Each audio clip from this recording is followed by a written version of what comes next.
Hello friends, नमस्कार। आप सबका Gurukul brilliant online coaching centre में स्वागत है। आशा करता हूँ आप सब अच्छे होंगे।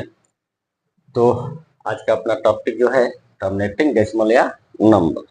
इसके पहले मैंने बताया था टर्मिनेटिंग डेसिमल किसको बोलते हैं, उसका आपने डिफिनेशन पढ़ा था और कुछ एग्जाम्पल भी हमने समझा था कि टर्मिनेटिंग नंबर किसको बोल सकते हैं। ठीक है, तो आज हम पढ़ेंगे कि some important facts about terminating decimal. Terminating decimal के बारे में कुछ हम इम्पोर्टेंट फैक्ट्स के बारे में पढ़ेंगे।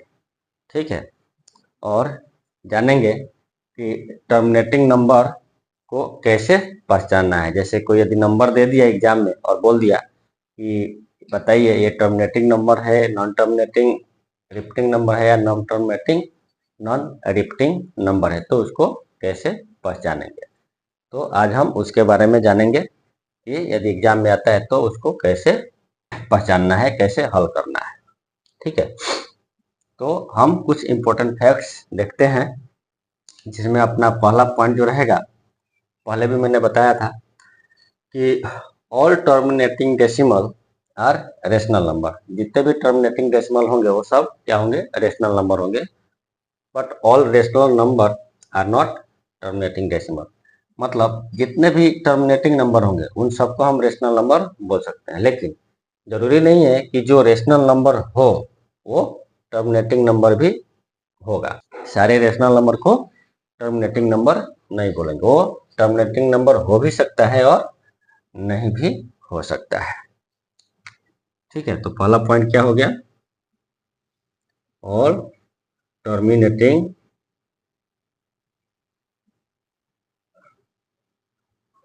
नंबर, ऑल टर्मिनेटिंग नंबर या decimal are rational number, but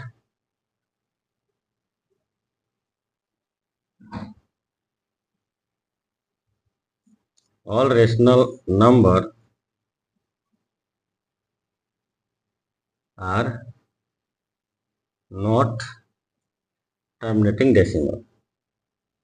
जितने भी टर्मिनेटिंग नंबर होंगे वो रेशनल नंबर कहलाएंगे, लेकिन जरूरी नहीं है कि जितने भी रेशनल नंबर हैं वो टर्मिनेटिंग नंबर ही हो। वो टर्मिनेटिंग नंबर हो भी सकते हैं और नहीं भी हो सकते हैं। और सेकंड पॉइंट, जैसे हमने कहा कि जितने भी टर्मिनेटिंग नंबर हैं वो रेशनल नंबर हैं। ठीक है, तो इसका मतलब ये हुआ कि हम उनको टर्मिनेटिंग नंबर को रेशनल नंबर में कन्वर्ट कर सकते हैं। इसका मतलब कि जितने भी टर्मिनेटिंग नंबर है उनको हम फ्रैक्शन के फॉर्म में कन्वर्ट कर सकते हैं। तो if every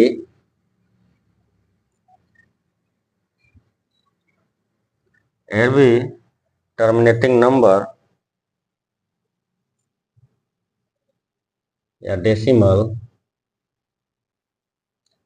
can be expressed as a fraction. ठीक है, मतलब टर्मिनेटिंग नंबर को हम फ्रैक्शन के फॉर्म में एक्सप्रेस कर सकते हैं। चलिए अब आते हैं हम थर्ड पॉइंट पे। थर्ड पॉइंट जो है बहुत ही इंपॉर्टेंट है, ये एग्जाम में भी बहुत मदद करेगा। ठीक है, तो इसको जरूर याद करें और हमेशा ध्यान में रखें। कोई रेशनल नंबर दिया रहेगा, ठीक है, रेशनल नंबर दिया रहेगा या डेसिमल एक्सपेंशन दिया होगा। रेशनल नंबर भी दे सकता है और डेसिमल एक्सपेंशन मतलब डेसिमल नंबर के फॉर्म में दिया जा सकता है, और पूछेगा कि ये नंबर जो है टर्मिनेटिंग है या नहीं है। तो सबसे पहले यदि रेशनल नंबर में दिया है तो कोई बात नहीं है। रेशनल नंबर में दिया है तो सबसे पहले हम उसके डिनोमिनेटर को क्या करेंगे, 2 टू द पावर n या 2 टू द पावर n या 5 टू द पावर m या 2 to the power n into 5 to the power m के फॉर्म में कन्वर्ट करने की कोशिश करेंगे। यदि उसका डिनोमिनेटर इस फॉर्म में कन्वर्ट होता है तो हम बोलेंगे कि जो डेसिमल एक्सपेंशन है वो क्या है, टर्मिनेटिंग नंबर है। रेशनल नंबर का जो डेसिमल एक्सपेंशन है वो क्या हो जाएगा, टर्मिनेटिंग नंबर हो गया। और यदि हम 2 to the power n into 5 to the power m या 2 टू द पावर n या 5 टू द पावर m के फॉर्म में नहीं कन्वर्ट हो रहा है तो हम बोलेंगे कि वो टर्मिनेटिंग नंबर नहीं है, वो डेसिमल एक्सपेंशन जो है टर्मिनेटिंग नंबर नहीं है, वो या तो नॉन टर्मिनेटिंग रिपीटिंग हो सकता है या तो नॉन टर्मिनेटिंग नॉन रिपीटिंग हो सकता है, बट वो टर्मिनेटिंग नहीं होगा। ठीक है, चलिए एग्जाम्पल से समझते हैं। एग्जाम्पल से हम समझ लेते हैं। जैसे बोल दिया कि 1/8 ये क्या है, p/q के फॉर्म में है, p/q के फॉर्म में है और q नॉट इक्वल टू 0, मतलब ये जो है एक रेशनल नंबर है। तो अब इसको क्या करेंगे, ये हम लिख सकते हैं 2 टू द पावर 3 लिख दिए। इसका मतलब ये क्या है, टर्मिनेटिंग नंबर है, ये हम टर्मिनेटिंग नंबर है, मतलब ये कट जाएगा। जब आप इसको डिवाइड करेंगे तो 1 to 5 आपको मिलेगा। ठीक है, तो इसको हम बिना डिवीजन किए इस फॉर्म में कन्वर्ट करेंगे और पहचान जाएंगे कि ये कौन सा नंबर है। ठीक है, आपको यदि दे दे 3/8 तो इसको भी हम लिख सकते हैं 3/2 टू द पावर 3, मतलब ये भी क्या है, टर्मिनेटिंग नंबर है। या आपको ये दे दे 20/25 तो हम 20/25 को भी लिख सकते हैं 5 टू स्क्वायर, मतलब ये डिनोमिनेटर जो है 5 स्क्वायर है, मतलब ये टर्मिनेटिंग नंबर है और ये कट सकता है। कैसे, 0.80। ठीक है, तो हम इस फॉर्म में भी लिख सकते हैं। मैंने डिवीजन जो बताया है 25 से, कि 25 से डिवीजन कैसे करना है। तो जब 25 से डिवीजन करना रहता है तो हमने बताया था कि ऐसे मल्टीप्लाई करेंगे। ठीक है,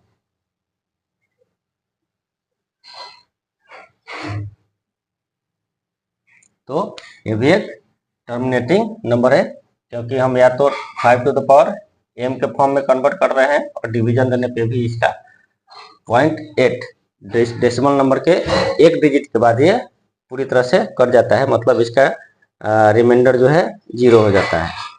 उसी प्रकार यदि आपको बोल दिया जाए 798/500, ये किस टाइप का नंबर है, टर्मिनेटिंग है, नॉन टर्मिनेटिंग है, तो क्या करेंगे, इसको हम लिख सकते हैं 798, इसको हम लिख सकते हैं क्या, 2 स्क्वायर यानी 4। ठीक, into 5 to the power q। ठीक है, तो ये क्या हो जाएगा 500, तो 2 to the power n and 5 to the power m के फॉर्म में हमने इसको कन्वर्ट कर लिया है, मतलब ये क्या है, टर्मिनेटिंग डेसिमल है। तो इस तरह हम पहचानेंगे किसी रेशनल नंबर को कि वो टर्मिनेटिंग है या नॉन टर्मिनेटिंग है। ठीक है, चलिए आगे बढ़ते हैं। चलिए, आपने बहुत सारे नंबर देखे होंगे जो इस टर्म में होंगे, जैसे 1.6 के ऊपर बार होगा या 1.5, इस टाइप के नंबर देखे होंगे। तो यदि इस टाइप के नंबर मिलते हैं डेसिमल एक्सपेंशन में तो वो क्या है, टर्मिनेटिंग नंबर नहीं होंगे। या टर्मिनेटिंग नंबर को कभी भी डेसिमल पॉइंट के बाद हम बार नहीं लगाते, तो एक ये अपना पॉइंट हो जाएगा।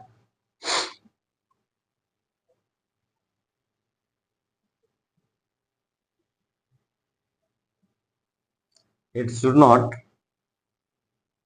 Have a bar.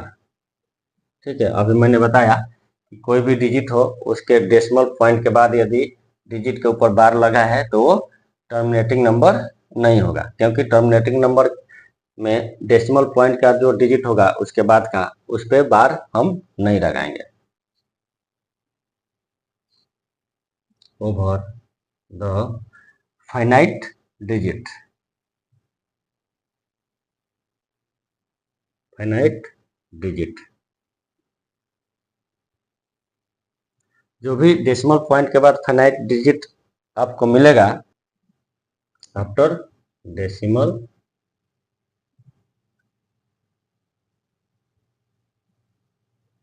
ठीक। डेसिमल पॉइंट के बाद आपको जो भी फाइनाइट डिजिट मिलेगा उसके ऊपर हम बार नहीं लगाएंगे, ठीक है। जैसे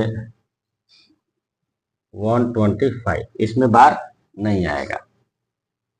मैंने बताया था 23.5, इसमें बार नहीं आएगा। 3.5, इसमें बार नहीं आएगा। 1.5, 1.2, 3.6, 3.2, इसमें बार नहीं आएगा, ठीक है। या आप बोल दें 0.25, ठीक है। तो ये क्या हो गए? टर्मिनेटिंग डेसिमल हो गए। लेकिन यदि आपको 1.6 का ऊपर जो ओवर जो है बार लगा है, या 0.3 ये बार लगा हो, या 1.75 ये बार दिया हो, इसका मतलब ये क्या है? टर्मिनेटिंग नंबर नहीं है, इसको टर्मिनेटिंग डेसिमल नहीं बोलेंगे। तो एक ये भी पॉइंट है पहचानने का। चलिए अगला नंबर जो है, यदि आपको रेशनल नंबर दिया हो तो देखेंगे कि जो डिनोमिनेटर है वो 2 या 5, जब हम इसको फैक्टराइज करेंगे, प्राइम नंबर को फैक्टराइज करेंगे, तो वो 2 और 5 के टर्म में होना चाहिए। यदि नहीं है, इसका मतलब वो टर्मिनेटिंग नंबर नहीं है। तो अगला पॉइंट है, it's denominator should not contain any prime number other than 2 और 5। जो डिनोमिनेटर होगा 2 और 5 के अलावा कोई दूसरा नहीं होना चाहिए, ठीक है। जब हम उसको फैक्टराइज करेंगे तो डिनोमिनेटर में 2 और 5 ही आना चाहिए, अदर देन वो टर्मिनेटिंग नंबर नहीं होगा। जैसे मैंने आपको बताया था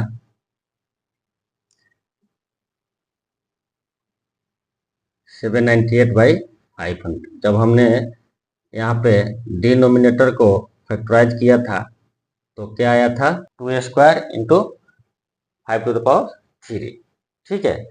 तो ये क्या हो जाएगा? Terminating number. बट यदि कोई नंबर आपको ऐसा दिया जाता है 2/7, जिसको आप 7 को 2 और 5 के फॉर्म में नहीं लिख सकते, या 3/11, यहाँ 11 को भी 2 और 5 के फॉर्म में नहीं लिख सकते,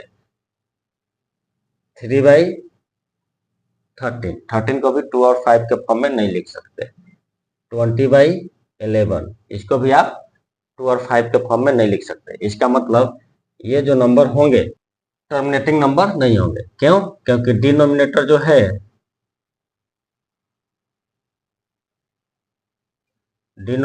है टू और 5 नहीं है, इसको हम 2 और 5 के टर्म में एक्सप्रेस भी नहीं कर सकते, इसलिए ये क्या है? टर्मिनेटिंग नंबर नहीं है।